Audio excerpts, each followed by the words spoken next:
Boa noite, professor Carnal. Boa noite. Nós transmitimos de terça a sexta, todas as semanas, as palestras no endereço www.cpflcultura.com.br/ao vivo. Nesse momento nós temos 58 pessoas plugadas na transmissão. Que fraquinho. E no chat, algo que as pessoas estão debatendo bastante é o próprio fenômeno da internet. Uhum. O Bernardo, gaúcho de Capão da Canoa, comentou que talvez a internet divida a história em antes e depois dela. E a Silmar, aqui de São Paulo mesmo, aponta que com a virtualização da vida que você citou, os jovens deixaram de sair nas ruas e lutar pelas suas metas e pergunta: como isso influencia a sociedade de hoje? Bem, então respondendo a pergunta, o Bernardo em Capão da Canoa. Oi, Bernardo tem apartamento na rua Venâncio Aires, aí em Capão da Canoa. E o Mar Gaúcho, aquela coisa linda que se não houvesse gaúcho estaria deserto, né? Vazio. Bem, acho que a questão da virtualização pode ser vista de duas maneiras. As pessoas que dizem sempre que nós hoje temos uma ruptura total com o passado. As pessoas que dizem com frequência que nós somos totalmente diferentes. E há escolas como a weberiana que tentam ver, ou a fenomenológica, que tentam ver mais continuidade. Vou dar exemplos para ser concreto. Para Weber, o homem até o século XIX rezava para que o seu dia fosse benéfico. E rezando ele garantia a segurança para sair de casa. O homem do século XIX para o XX não reza mais, mas lê o jornal antes de sair de casa. E o jornal vai garantir, de maneira mágica também, que tendo aquelas informações dadas pela televisão, em noticiários matinais ou pelo jornal, ele possa enfrentar o dia muito bem. Ele continua fazendo um gesto mágico antes de sair. Quem defende essa continuidade, defende exatamente essa escola, por exemplo, da fenomenologia, que vê que há muita proximidade entre um monge da Idade Média que passa o dia no scriptorium iluminando um manuscrito e um jovem que passa o dia na internet com o seu paintbrush ou com o seu pendrive fazendo alguma coisa, não haveria diferença. E outros que veem uma relação totalmente distinta. Para um marxista clássico, o dinamismo que Marx anuncia em 1848 com o Manifesto, onde tudo que é sólido desmancha no ar, frase de um livro que se consagrou no texto Marshall Berman, ele estabelece exatamente que isto é fruto das nossas relações econômicas. Elas são muito mais dinâmicas, elas são muito mais rápidas, elas são muito mais mutáveis. Um homem que dormisse em 1100 e acordasse em 1300, veria poucas transformações na sociedade europeia. Um homem que dormisse em 1900 e acordasse no ano 2000, veria transformações em 100 anos muito mais profundas do que no passado. E isto é que produz, na visão marxista, a nosso comportamento é derivado da transformação econômica também, produz esse dinamismo. Então, eu ainda não tenho uma resposta se uma realidade virtual é que esvaziou os jovens. E não tenho certeza de que os jovens estejam esvaziados. Eu acho que há várias transformações em vários aspectos e não podemos ver apenas de forma negativa. Ver de forma negativa, em geral, um discurso dos velhos. Em geral, o discurso de quem envelheceu e diz: no meu tempo tudo era melhor. Para citar um caso pessoal, minha falecida avó no Rio Grande do Sul dizia que no tempo dela não havia violência.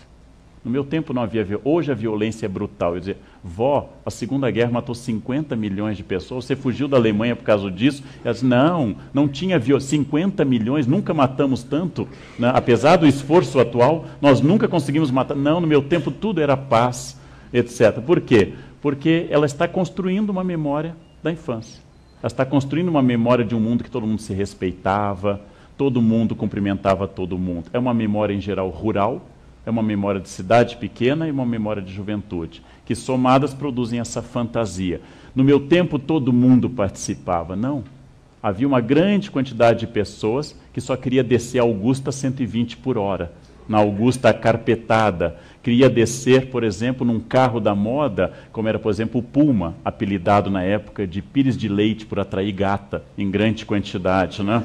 O carro Pires de... Essa é uma piada de 30 anos, vocês nem sabiam disso. Ou seja, havia muitos jovens que queriam apenas comprar roupas modernas ou roupas hippies de boutique. Havia jovens que estavam preocupados muito mais com o milagre econômico, onde conseguiriam um emprego nesse Brasil que crescia. E havia jovens que entravam para VAR Palmares, para o MR8 e assim por diante. Em todos os lugares, Os fundamentalistas políticos, sejam quais forem, são minoria, para nossa sorte. Por exemplo, imaginem se 1 bilhão e 400 milhões de islâmicos fossem fundamentalistas. O mundo seria um pouco mais difícil do que ele é. Mas nós sempre interpretamos a partir do nosso ponto, e este é o nosso problema. Nós consideramos o jovem de hoje mais alienado porque eu imagino que eu fui mais consciente. Eu não acho que eu tenha sido mais consciente. Isso é uma fantasia de velho. Dizendo, na minha época não se colava. Mentira, se colava horrores, mas se era mais cínico. Jamais se enfrentava o professor, não?